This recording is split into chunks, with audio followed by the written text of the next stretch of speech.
இஸ்ரேலுக்கு மொத்தம் 3 கனவுகள். முதல் கனவு என்ன அப்படின்னு கேட்டிங்கன்னா தேர்ட் டெம்பிள். இரண்டாவது கனவு என்ன அப்படின்னு பார்த்தீங்கன்னா கிரேட்டர் இஸ்ரேல் ப்ராஜெக்ட். மூணாவது கனவு என்ன அப்படின்னு பார்த்தீங்கன்னா சூயஸ் கனாலுக்கு பதிலாக இன்னொரு கெனால் சிஸ்டத்தை தோன்றது. இந்த 3 கனவுக்குமே ரொம்ப பெரிய அளவு பிரச்சனையாக இருப்பது யார் அப்படின்னு பார்த்தீங்கன்னா அங்கே இருக்கக்கூடிய ஹமாஸ். அப்போது காசா பகுதியை முழுமையாக அவங்களுடைய கண்ட்ரோலுக்கு கொண்டு வந்தால் மட்டும்தான் இந்த 3ல் அட்லீஸ்ட் எதையாவது ஒன்றையாவது செய்ய முடியும்.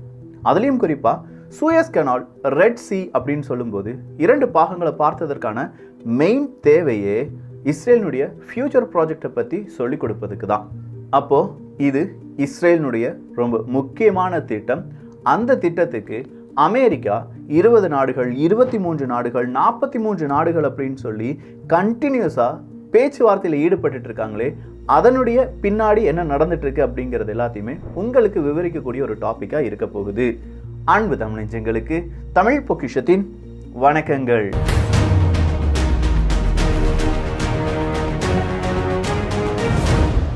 சூயஸ் கனாலினுடைய முதல் பாகம், சூயஸ் கனாலினுடைய இரண்டாவது பாகம், ரெட் சி கிரைசிஸ் அப்படின்னு சொல்லி 2 வீடியோவை பதிவு பண்ணியிருந்தோம். அதில் ஒரு வார்த்தையை சொல்லியிருந்தேன். ஒரு காலகட்டத்தில் அது பிரான்ஸ், பிரிட்டன் மற்றும் எகிப்த் இந்த 3 நாடுகளுக்கும் உடையதாக இருந்தது. அடுத்ததாக எகிப்த் என்ன செஞ்சிட்டாங்கன்னா அதை தேசிய உடைமையாக ஆக்கிட்டாங்க. என் நாட்டுக்கு மட்டும்தான் சொந்தம் சூயஸ் கனால், ஏன்னா அவங்க தான் அதிகமாக கெட்டினது, அவங்க நிலப்பரப்பில் தான் கெட்டப்பட்டது, எனவே அது என்னுடையது அப்படின்னு சொல்லி அவங்க என்ன செஞ்சிட்டாங்க, சொந்தம் கொண்டாடிட்டாங்க. அப்போது ஒரு மோனோபோலி இந்த சூயஸ் கனால் அப்படிங்கிறத சுற்றி இருந்துக்கிட்டே இருக்குது. பல வருடங்களாக இந்த மோனோபோலி அப்படிங்கிறது இருந்துக்கிட்டே இருக்குது. கிட்டத்தட்ட 10 பில்லியன் அமெரிக்க டாலர்லேருந்து 20 பில்லியன் அமெரிக்க டாலர் வர எகிப்துக்கு இந்த சூயஸ் கனால் வழியாக கிடச்சிட்டு இருக்கு. அங்கே போகக்கூடிய ஒவ்வொரு கப்பலும் கப்பம் கட்டணும். யாருக்கு? எகிப்துக்கு. ஏன்னா இந்த சூயஸ் கனால் அத்தாரிட்டி அப்படிங்கிறது அதனுடைய வருமானம் முழுவதுமாக எகிப்து நாட்டுக்கு போயிட்டு இருக்கு. ஸோ இந்த மாதிரி உலகத்தில் நடக்கக்கூடிய கண்டெய்னர் ட்ரேடில் 30% அப்படிங்கிறது அந்த சூயஸ் கனால் வழியாக தான் நடந்துட்டு இருக்கு. உலகத்தில் நடக்கக்கூடிய பல ட்ரேடில் 12 to 15% இந்த சூயஸ் கனால் வழியாக தான் நடந்துட்டு இருக்கு. அப்போ ரொம்ப முக்கியமான இந்த கெனால் அப்படிங்கிற அந்த சிஸ்டத்தை ஏன் நம்ம பைபாஸ் பண்ணி இஸ்ரேல் நினைக்கிறாங்க, அதை ஏன் நம்ம பைபாஸ் பண்ணக்கூடாது, வேறொரு ப்ராஜெக்ட் இனிஷியேட் பண்ணால் என்ன அப்படிங்கிறத யோசிக்கிறாங்க. ஆனால் அப்படி யோசிப்பதற்கு பெரிய தடையாக இருப்பது அங்கிருந்து வரக்கூடிய எதிர்ப்புகள் தான். அந்த எதிர்ப்புகளில் முதன்மையாக இருப்பது யார் அப்படின்னு பார்த்தீங்கன்னா காசா மக்களுக்கு சப்போர்ட்டாக இருக்கக்கூடிய ஹமாஸ். காசாவில் ஹமாஸ் மட்டும்தான் இருக்காங்கன்னு சொல்லலை, நிறைய குழுக்கள் இருக்காங்க, நிறைய எதிர்ப்பாளர்கள், இஸ்ரேல் எதிர்ப்பாளர்கள் இருக்காங்க. அதில் முக்கியமான ஒரு அமைப்பு ஹமாஸ். இந்த ஹமாஸ் அப்படிங்கிறவங்களுடைய வரலாறெல்லாம் தேடி படித்து பார்க்கும்போது அதில் ஒரு விஷயம் நல்லா புரியுது. என்னென்னா, ஒரு கட்டத்தில் அங்கே இருந்த பாலஸ்தீனிய மக்களுக்கு சாப்பாடு கொடுப்பதற்கும் அங்கே இருக்கக்கூடிய ரோடுகளை சீரமைப்பதற்கும் அப்படின்னு மட்டும்தான் இந்த குழு அப்படிங்கிறது இருந்தது. அதன் பிறகு தான் அது ஆயுதம் எடுக்கக்கூடிய குழுவாக மாறுகிறது. அதன் பிறகு மொசாடு செஞ்ச ஆப்ரேஷன், அதுக்கு எதிராக அவங்க செஞ்ச ஆப்ரேஷன் அப்படின்னு சொல்லி என்டையர் ஹிஸ்ட்ரியை நான் வாசிச்சிட்டேன். அப்படி வாசிக்கும் போது பல உண்மைகள் நமக்கு வெளி உலகத்துக்கு சொல்ல முடியாத நிலைமையில் நம்ம இருக்கோம். இப்போ ஹமாஸ் இல்லாட்டி அதுக்கு பற்றியான ஏதாவது ஒரு டீட்டெயிலான வீடியோ நம்ம போட்டோம்னா சேனலே பிளாக் அவுட் பண்ணிடுவாங்க. நிறைய என்னுடைய பல சேனலில் அந்த மாதிரி ஷேடோ பேனிங் வந்திருக்கு. நிறைய சேனல்ஸ் அப்படி ஆயிருக்கு, என்னுடைய ஃபேஸ்புக் பேஜ் அப்படி ஆயிருக்கு. ஆனாலும் அது விவரத்தை கொஞ்சம் மக்கள் யோசிக்கும் அளவுக்காவது இதை நம்ம சொல்லி ஆகணும். இஸ்ரேலினுடைய திட்டம், அதுக்கு எதிராக பேசக்கூடிய நபர்களுக்கு ஏற்படக்கூடிய சிக்கல்கள், இதை மக்களும் உணர்ந்து கொள்ள வேண்டும் அப்படிங்கிறது தான் என்னுடைய தாழ்மையான வேண்டுகோள். ஸோ இப்போ நடந்திருக்கிற விஷயம் என்னன்னா ரெட் சி கிரைசிஸ். அந்த இல்லையா ஹூத்தின போராளிகள் தாக்குதலை நடத்துறாங்க அப்படிங்கிறது மட்டும்தான் நமக்கு தெரிகிற விஷயமா இருக்கு. ஹூத்தின போராளிகள் தாக்குதலை நடத்துவதற்கு அங்கே இருக்கக்கூடிய பாலஸ்தீன மக்கள் சப்போர்ட் தான். அப்போ ஹூத்தின போராளிகளை தடுப்பதற்கு அமெரிக்கா என்ன செய்கிறாங்க, டிசம்பர் மாதம் 18ஆம் தேதி ஆபரேஷன் ப்ராஸ்பெரிட்டி கார்டியன் அப்படிங்கிற ஒரு டாஸ்க் ஃபோர்ஸை உருவாக்குறாங்க. ரெட் சி டாஸ்க் ஃபோர்ஸ், அதுதான் ஆபரேஷன் ப்ராஸ்பெரிட்டி கார்டியன் அப்படின்னு சொல்கிறாங்க. இந்த ஆபரேஷன் ப்ராஸ்பெரிட்டி கார்டியன் அப்படிங்கிறதுல 10லேருந்து 13 நாடுகள் இனிஷியலாக நாங்கள் சேருறோம் அப்படின்னு சொல்லியிருந்தாங்க. அதில் இத்தாலியும் இருக்காங்க, பிரான்ஸும் இருக்காங்க. ஸோ ஆபரேஷன் ப்ராஸ்பெரிட்டி கார்டியன், இந்த ஆபரேஷன் ப்ராஸ்பெரிட்டி கார்டியன் அப்படின்னு சொல்கிற ஒரு ஆப்ரேஷனை இவங்க இனிஷியேட் பண்ணாலும் அதில் 10 நாடுகள் உள்ள இருந்தாலும் கிட்டத்தட்ட 23 நாடுகள் உள்ளடக்கிய இன்னொரு திட்டம் இருந்தது. இன்னொரு பெரிய குரூப் இருக்குது. அந்த குரூப்புக்கு கீழே தான் இந்த ஆப்ரேஷன் ப்ராஸ்பெரிட்டி கார்டியன் அப்படிங்கிறத இனிஷியேட் பண்ணுறாங்க அமெரிக்கா. இந்த குரூப்பில் இந்தியாவும் இருக்காங்க, சவுதி அரேபியாவும் இருக்காங்க, இன்னும் பல அரபுலக நாடுகளும் இருக்காங்க. அப்படின்னா இந்த 23 நாடுகள் இல்லாட்டி கிட்டத்தட்ட ஒரு 30 நாடுகள் இந்த ஆபரேஷன் ப்ராஸ்பெரிட்டி கார்டியனுக்கு சம்மதம் தெரிவித்தார்களா அப்படின்னு கேட்டால் கிடையாது. அமெரிக்காவுக்கு எதிராக பல நாடுகளும் இந்த நேரத்தில் முடிவுகளை எடுத்துட்டு இருக்காங்க அப்படிங்கிற உண்மையை நாம புரிஞ்சுக்கணும். அதனால தான் அமெரிக்காவுக்கும் இஸ்ரேலுக்கும் கோபம். இன்னும் சில உண்மைகள் வெளியில வந்துருச்சுன்னா நமக்கான சப்போர்ட் இன்னும் குறைய ஆரம்பிச்சிடும், காசா மக்களுக்கான சப்போர்ட் இன்னும் அதிகரிக்க ஆரம்பிச்சிடும் அப்படிங்கிற அந்த கோபம் இருக்கு. அதனாலேயோ என்னவோ ஃபேஸ்புக்லேருந்து யூடியூப் வர யாரெல்லாம் இந்த மாதிரி உண்மைகள் எடுத்து சொல்கிறாங்களோ எல்லாத்தையும் பேன் பண்ணுறாங்க, தடுக்கிறாங்க, அதை ரொம்ப பெரிய அளவில் வெளியில் விடாமல் பிடிக்கிறாங்க, ரொம்ப பிடிச்சு நிப்பாட்டுறாங்க. ஸோ இந்த இடத்துல இருக்கக்கூடிய பிரச்சனைகள் ரொம்ப சிம்பிளாக சொல்லணும்னா 7-10% ஆயில் ட்ரேடு நடப்பது இந்த சூயஸ் கனால் வழியாகத்தான். 8% லிக்விஃபைடு நேச்சுரல் கேஸ் எல்என்ஜி அப்படின்னு சொல்கிறோம்ல, இந்த லிக்விஃபைடு நேச்சுரல் கேஸ் ட்ரேடு நடப்பது, ஷிப்பிங் நடப்பது எல்லாமே இந்த வழித்தடம் வழியாகத்தான். ஸோ இங்கே இருக்கக்கூடிய அடுத்த நெத்தன்யாகு அவர்கள் சொன்ன விஷயத்தை கொஞ்சம் யோசிச்சு பாருங்க. ஆஃப்டர் த வார், இந்த யுத்தத்துக்கு பிறகு காசாவினுடைய செக்யூரிட்டி முழுவதுமாக எங்களுடைய இராணுவமாகத்தான் இருக்கும், அதை அந்த மக்களுக்கு கொடுப்போம்னு சொல்லலை, அங்கே புதுசாக ஒரு அரசியல் கட்சி தொடங்கும்னு சொல்லலை, அங்கே இருக்கக்கூடிய மக்கள் அவங்களுடைய பிரதிநிதிகளை தேர்ந்தெடுக்கலாம் அப்படின்னு சொல்லலை. அவங்க சொன்ன ஒரே விஷயம், ஆஃப்டர் த வார் நாங்களே அதை முழுவதுமாக எங்களுடைய இராணுவ கட்டுப்பாட்டுக்குள் நிறுத்தி விடுவோம் அப்படிங்கிறது தான். இதை ஒரு முறை சொல்லலை, மனுஷன் பல முறை சொல்லியிருக்கார். அப்போ அவங்களுடைய திட்டமே காசா பகுதி முழுவதுமாக இருக்கக்கூடிய அந்த செக்யூரிட்டியை, இல்லாட்டி அவங்களுக்கான சேஃப்டி நாங்கள் தான் அப்படின்னு சொல்லி இராணுவமயமாக போகிறார்கள்.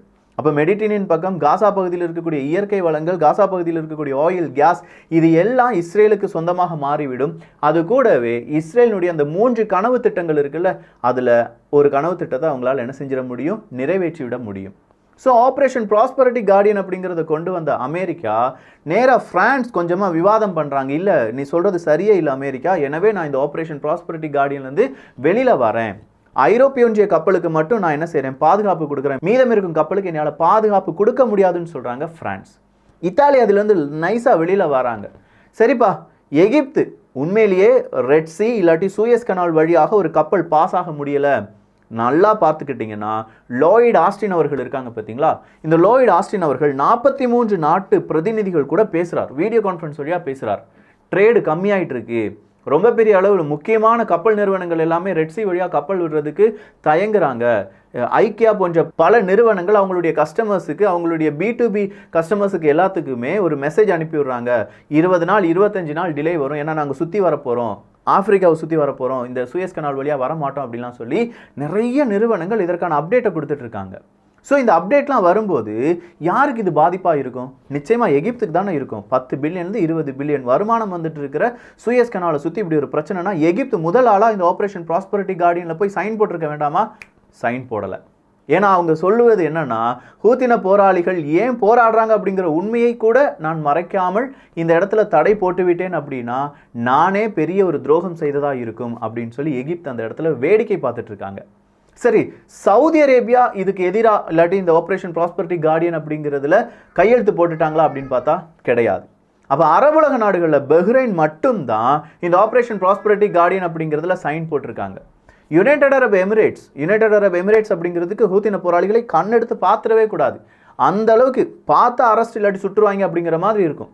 அந்த யுனைடெட் அரப் எமிரேட்ஸ் கூட இன்னும் ஆப்ரேஷன் ப்ராஸ்பரிட்டி கார்டியனுக்குள்ள சைன் பண்ணலை, இந்திய அரசாங்கம் சைன் பண்ணலை. ஸோ டோட்டலாக இது எல்லாமே பார்த்து கொண்டிருக்கிறார்கள், வேடிக்கை பார்க்குறாங்க இத்தனை நாடுகள். ஆனால் இதே இந்த சவுதி அரேபியாவாக இருக்கட்டும், இன்னும் பல அரபுலக நாடுகளாக இருக்கட்டும், உங்களுடைய கப்பல் மாற்று வழியில் செல்வதற்கு, இஸ்ரேலினுடைய கப்பல் மாற்று வழியில் செல்வதற்கு வேணால் நாங்கள் ஏற்பாடு பண்ணுறோம், ஒரு 2000 கிலோமீட்டர் இருக்கக்கூடிய பிரிட்ஜ் உங்களுக்காக நாங்கள் ஓப்பன் பண்ணி தரோம் அப்படிலாம் சொன்னாங்க. ஆனால் அமெரிக்கா நடத்தக்கூடிய இந்த ஆப்ரேஷன் ப்ராஸ்பரிட்டி கார்டியனில் நாங்கள் கையெழுத்து போட மாட்டோம் அப்படின்னு சொல்லி முரண்டு பிடிச்சிட்டு இருக்காங்க. கம்பைன்டு மெரிடைம் ஃபோர்ஸ், CMF அப்படின்னு சொல்லுவாங்க. இந்த கம்பைன்டு மெரிடைம் ஃபோர்ஸில் தான் கிட்டத்தட்ட 39 நாடுகள் இருக்காங்க. இந்த 39 நாடுகளில் தான் 23 நாடுகள் இனிஷியலாக நாங்கள் இந்த ஆப்ரேஷன் ப்ராஸ்பரிட்டி கார்டியனில் சைன் பண்ணுறோம்னு சொல்லி அதுலேருந்து ஒரு 3-4 நாடுகள் வெளியேறிவிட்டார்கள். ஸோ கம்பைன்டு மெரிடைம் ஃபோர்ஸில் தான் இந்தியாவும் இணைந்திருக்கிறது, சவுதி அரேபியாவும் இணைந்திருக்கிறது என்பது குறிப்பிடத்தக்கது. சரி, இந்த கம்பைன்டு மெரிடைம் ஃபோர்ஸ் அப்படிங்கிறது எதுக்கு உருவாக்கப்பட்டது? ஒன்று, நேவிகேஷன், ஃப்ரீ ஆஃப் நேவிகேஷன். கடல் அப்படிங்கிறது ஒரு 20 நாட்டிக்கல் மைல் வரை தான் ஒரு நாட்டினுடைய சொந்தம் அப்படிங்கிறது. மீதம் இருக்கும் கடல் எல்லாமே இன்டர்நேஷனல் நாடுகளுக்கு சொந்தம், எந்த நாடு வேணாலும் அதை பயன்படுத்திக்கலாம். அப்படி பயன்படுத்தும் போது நிறைய கடல் கொள்ளையர்கள் இருக்காங்க, அதில் ஏற்படக்கூடிய பிரச்சனைகள், அதை சமாளிப்பதற்காகத்தான் அமெரிக்காவால் CMF அப்படிங்கிறது உருவாக்கப்பட்டது. ஸோ இந்த கம்பைன்டு மேரிடைம் ஃபோர்ஸ் அப்படிங்கிறதுல தான் ஒரு ஆப்ரேஷன் தொடங்குறாங்க, ஆப்ரேஷன் ப்ராஸ்பரிட்டி கார்டியன். அப்போ இதுக்கு அந்த 39 நாடுகள் நாங்கள் இல்லைப்பா அப்படின்னு சொல்லும் போதே அமெரிக்காவினுடைய திட்டம் ஒட்டுமொத்தமா இப்போ பிரச்சனையா இருக்கக்கூடிய ஹூத்தின போராளிகள் இருக்காங்கல்ல, அவங்கள அழிப்பதற்கு ஒரு படை திரட்டுகிறார்கள். அந்த அழிப்பு நடக்க வேண்டும். அந்த அழிப்பையும் நடத்தி விட்டார்கள் என்றால் இஸ்ரேலினுடைய அடுத்த பிளான் எக்ஸிக்யூட் ஆக தொடங்கும். அது என்ன பிளான்? ஹூத்தின போராளிகள் தான் இப்போ தலைவலியாக இருக்காங்கன்னு சொல்லி பார்த்தோம். இவங்களை அடிச்சிட்டாங்கன்னா, ஹமாஸையும் அடிச்சிட்டாங்கன்னா இஸ்ரேல் அவங்களுடைய கெனால் சிஸ்டத்தை உருவாக்குவாங்க. அதுதான் பென் குரியன் கெனால் ப்ராஜெக்ட். இந்த பென் குரியன் கெனால் ப்ராஜெக்ட் அப்படிங்கிறத 1960களில் இப்போதைய இஸ்ரேலினுடைய ஃபவுண்டிங் ஃபாதர் அப்படின்னு சொல்லி அழைக்கக்கூடிய டேவிட் பென் குரியன் அவர்கள் என்ன செய்கிறாரு? இனிஷியேட் பண்ணுறார். நாம் ஏன் சூயஸ் கெனால் வழியாக போகணும்? இந்த மாதிரி ஒரு கெனால் சிஸ்டத்தை, இந்த மேப்பை பார்த்தீங்கன்னா இந்த மாதிரி ஒரு கெனால் சிஸ்டத்தை தோண்டி நாம் என்ன செய்யலாம்? இந்த மெடிட்டரேனியன் சீயை கல்ஃப் ஆஃப் ஆக்கபா வழியாக இணைத்து விடலாம். அப்போ மெடிட்டரேனியன் சீயை நேராக ரெட் சீ கூட இணைப்பது சூயஸ் கெனால்னா, மெடிட்டரேனியன் சீயை கல்ஃப் ஆஃப் ஆக்கபா வழியாக இணைப்பது தான் இந்த பென் குரியன் கெனால் ப்ராஜெக்ட். கிட்டத்தட்ட 160 மைல்ஸ் தொலைவு கொண்ட இந்த கெனால் ப்ராஜெக்டை இனிஷியேட் பண்ணிட்டாங்கன்னா they can easily achieve greater Israel project. They can easily build third temple. இதை எல்லாம் செய்கிறதுக்கு இஸ்ரேலுக்கு இப்போ ஒரு பெரிய படை தேவை. அந்த படைக்கு எதிராக இருக்கக்கூடிய 2 அமைப்புகளில் முக்கியமான அமைப்பு ஹமாஸ், அடுத்த அமைப்பு ஹிஸ்புல்லா, அடுத்ததாக இருப்பது ஹூத்தின போராளிகள். இந்த ஹூத்தின போராளிகளுக்கு எதிராக இனிமேல் இஸ்ரேல் என்ன செய்ய போகிறாங்க? இஸ்ரேலுக்கு ஆதரவாக இருக்கக்கூடிய அமெரிக்கா என்ன செய்ய போகுது? இதை தான் ஜியோ பொலிட்டிக்ஸ் தெரிஞ்சவங்க உன்னிப்பாக கவனிச்சிட்டு இருக்காங்க. இந்த விஷயம் இப்படி பெருசாக மாறும் அப்படிங்கிறதுனால தான் ஒரு வாரத்துக்கு முன்னாடியே நம்ம ரெட் சீ கிரைசிஸ் வரப்போகுது அப்படிங்கிற அந்த பதிவு செஞ்சுருந்தோம். இன்றைக்கி கூட நீங்கள் அந்த பதிவை பார்க்கலாம். எந்த மாற்றமும் இருக்க போகிறது கிடையாது. ஸோ இப்போ நடக்கக்கூடிய பிரச்சனையினுடைய மையக்கரு அங்கே இருக்கக்கூடிய நேச்சுரல் அசட்ஸ் அப்படிங்கிறது, இல்லாட்டி அங்கே இருக்கக்கூடிய இயற்கை வளங்களை எடுப்பது மட்டும் கிடையாது. காசா மக்களுடைய இயற்கை வளங்களை எடுப்பது மட்டும் கிடையாது. இஸ்ரேலினுடைய கனவு ப்ராஜெக்டை ஒவ்வொன்றா இனிஷியேட் பண்ணி அதை எப்படியாவது தடுக்கக்கூடிய சக்திகளை இல்லாமல் செய்வது. அது நடக்குமா நடக்காதா அப்படிங்கிறத நீங்களே உங்களுடைய கருத்துக்களாகவும் நடைபெறக்கூடிய விஷயங்களாலும் பார்த்து தெரிந்து கொள்ளுங்கள். ஸோ இந்த பதிவு எப்படி இருந்துச்சு அப்படிங்கிற உங்களுடைய கருத்துக்கள். இதுக்கு பின்னாடி நிறைய ஹோம்ஒர்க் இருக்குது, இதுக்கு பின்னாடி நிறைய சாக்ரிஃபைஸ் இருக்குது. சேனலே போனாலும் பரவாயில்ல தான் இவ்வளோ டீட்டெயில்ஸ் நான் சொல்லிட்டு இருக்கேன். யாரும் இவ்வளோ டீட்டெயில்ஸ் சொல்லுவாங்களான்னு எனக்கு தெரியலை. ஆனாலும் நான் சொல்கிறேன், நல்லதை பகிர்ந்து நல்ல சமுதாயத்தை உருவாக்குவோம். உண்மையான வரலாறு தெரிந்து கொள்ளப்பட வேண்டும். தப்புனா தப்பு, ரைட்டுனா ரைட். அதுலேருந்து நம்ம என்றைக்குமே மாறப்போகிறது இல்லை அப்படிங்கிறத நீங்கள் புரிந்து கொள்வீர்கள். நன்றி, வணக்கம்.